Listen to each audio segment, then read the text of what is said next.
एक मुलाकात ऐसी शख्सियतों के साथ जिन्होंने दिया है अपने जीवन को एक नया मुकाम। रूबरू कराएंगे ऐसी कुछ हस्तियों के साथ एक खास शख्सियत के साथ मुलाकात जयदेव पटेल के साथ नंबर 1 इंडिया न्यूज पर। नमस्कार व्यूअर्स, मैं जयदेव पटेल और आप देख रहे हैं नंबर 1 इंडिया न्यूज। आपका एक बार फिर स्वागत है एक खास शख्सियत के साथ मुलाकात प्रोग्राम में। आज हमारे साथ खास मेहमान है केंद्रीय राज्य मंत्री कौशल किशोर जी। आपका बहुत बहुत स्वागत है आज हमारे प्रोग्राम में। धन्यवाद जी कौशल किशोर जी, आपसे हमारा पहला सवाल है कि पीएफआई पर देश भर में एक्शन हुआ, लेकिन विपक्ष के कुछ नेता ऐसे हैं जिसमें सबसे ऊपर शफीकुर रहमान का नाम आता है, जो समाजवादी पार्टी के सांसद है। उनका कहना है कि पीएफआई आरएसएस की तरह संगठन है, उसी की तरह काम करता है, पर उनके पदाधिकारियों को परेशान किया जा रहा है। क्या मानते हैं आप? देखिए, आरएसएस की से तुलना करना एक अजीबो गरीब बात है।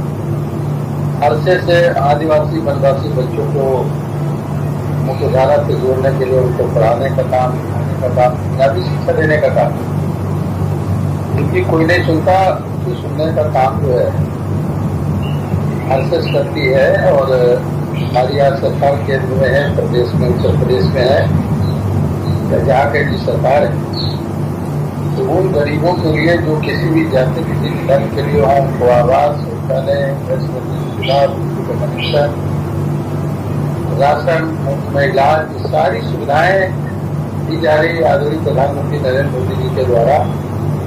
किसी जाति और धार्मिक भेदभाव के आधार पर नहीं दी जा रही, बल्कि सबका साथ, सबका विकास और सबका विश्वास और देश के आत्मनिर्भर भारत बनाने में सबका प्रयास, इसके तहत हमारी सरकार भी काम कर रही है, आरएसएस भी काम कर रहा है। आरएसएस जब कभी भी अपने यज्ञ करते हैं, हवन करते हैं, तो उसको विश्व का कल्याण हो, मानव का कल्याण हो, ओम शांति, ओम शांति, ओम शांति की बात करते हैं। सबके लिए, विश्व के कल्याण के लिए, मानव के कल्याण के लिए बात करता है। इसलिए उससे तुलना करना पीएफआई का एक तरीके से जो है देश की पैर की बात कर रहे हैं।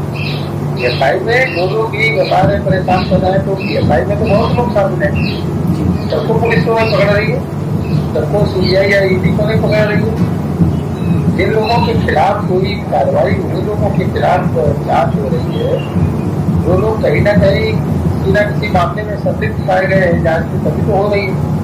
वरना तमाम पीएफआई के लोग धरना भी कर रहे हैं, प्रदर्शन भी कर रहे हैं और अहिंसा भी करने का काम कर रहे हैं। उसके बाद भी जो है के खिलाफ अगर कोई इस तरह के सबूत नहीं मिले हैं, जो किसी राष्ट्र विरोधी या जन विरोधी कार्यों में शामिल हो, तो उनके खिलाफ इस तरह की कार्रवाई नहीं हो रही है। तो ये जो भी पक्ष लेने का काम कर रहे हैं, गलत कर रहे हैं। और संघ एक बहुत ही मर्यादित तरीके से संस्कारों को पूरी तरीके से लागू करने का और लोगों के अंदर एक मानवता पैदा करने का, शांति रखने का एक संगठन है। और जो बेहतर समाज, बेहतर देश, बेहतर विश्व बनाने की तरफ काम करता है। जी कौशल किशोर जी, तो आप ये कहना चाह रहे हैं कि आरएसएस देश के विकास का काम कर रहा है और पीएफआई जैसे संगठन कहीं न कहीं देश को विनाश की ओर ले जा रहे हैं? संघ तो इसके लिए काम कर ही रहा है, आरएसएस तो काम कर ही रहा है। और हमसे नहीं, कई दशकों से जो इसमें संघ काम कर रहा है। पीएफआई के जो लोग पकड़े गए वो किसी न किसी मामले में संलिप्त हैं, तो जिन मामलों में भी संलिप्त है उसके खिलाफ जांच हो रही है। दूसरी बात ये, तो उनके खिलाफ कार्रवाई होगी। और ऐसा कौन सा कारण है जो है इनका संगठन जो इस तरीके के मामले में पकड़ा जा रहा है? अगर वो वास्तव में देखो ना, तो अपनी सवाल प्रस्तुत करें। कौशल किशोर जी, उत्तर प्रदेश में पहले गैर मान्यता प्राप्त मदरसों का सर्वे शुरू करवाया और अब जो है वक्फ बोर्ड की संपत्ति का सर्वे शुरू हो रहा है। तो इन सारी चीजों को जोड़कर ये कहा जाता है कि कहीं ना कहीं एक वर्ग विशेष को दबाने का प्रयास हो रहा है या उनके साथ उत्पीड़न की कार्रवाई की जा रही है। देखिए, ऐसा है, किसी के साथ कार्रवाई नहीं।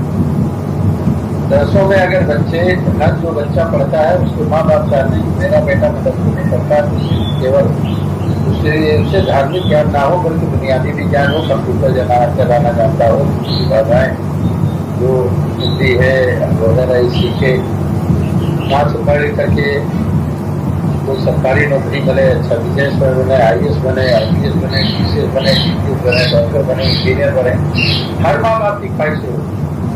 लेकिन मदरसों में इस तरीके की कोई शिक्षा दी नहीं जा रही, इसलिए आप देख रहे हैं मदरसों के पर्दे पर कुछ मौलाना लोग और ओवैसी की भले विवाद खड़ा किए हों, लेकिन आम मुसलमान इस मामले में शामिल नहीं हुआ, न विरोध किया।